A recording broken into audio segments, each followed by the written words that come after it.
పేద ప్రజలను కూల్చివేసినటువంటి కమిషనర్ గారిని సస్పెండ్ చేయాలి. అమీన్పూర్ మున్సిపల్ కమిషనర్ గారిని వెంటనే సస్పెండ్ చేయాలి. వెంటనే విచారణ చేపట్టాలి. విచారణ చేపట్టిన విషయంలో ఏసీపీ గారికి కంప్లైంట్ ఇస్తాం.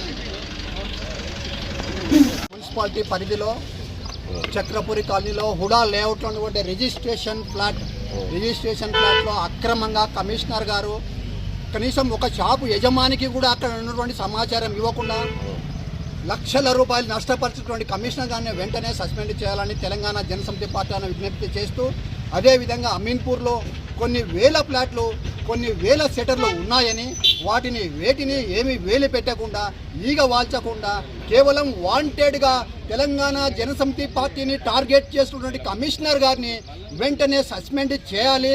అదేవిధంగా కొన్ని వేల ఫ్లాట్లు ఉన్నాయని, ఇది రిజిస్ట్రేషన్ ఫ్లాట్ హుడా లేఅవుట్, చరిత్రలో ఎన్నడూ లేని విధంగా అమీన్పూర్ హుడా లేఅవుట్లో కూలినటువంటి కమిషనర్ గారిని వెంటనే సస్పెండ్ చేయాలి. లేని పక్షంలో గ్రేటర్ హైదరాబాద్ కమిషనర్ కర్నల్ గారిని, అదేవిధంగా ముఖ్యమంత్రి రేవంత్ రెడ్డి గారికి విన్నవించి కోదండరామ్ గారి ఆధ్వర్యంలో ముఖ్యమంత్రి గారికి విజ్ఞప్తి చేసి కమిషనర్ గారిని సస్పెండ్ చేసే వరకు తెలంగాణ జనసమితి పార్టీ పోరాడుతుంది.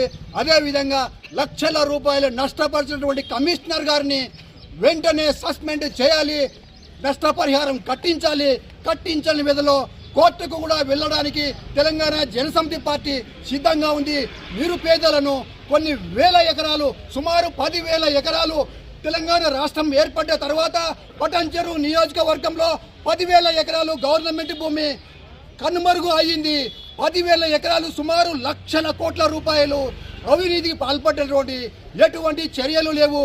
కేవలం ఒక షెడ్డులో హుడా లేఅవుట్లో నిర్మించుకుంటే ఒక నిరుపేదలను కూల్చివేసి అమీన్పూర్ మరోసారి సంచలనంగా కమిషనర్ గారు న్యాయానికి పాల్పడతారని అనుకున్నాం, కానీ అక్రమాలకు కూడా పాల్పడి సంచలనంగా కమిషనర్ గారు నిలిచినారు.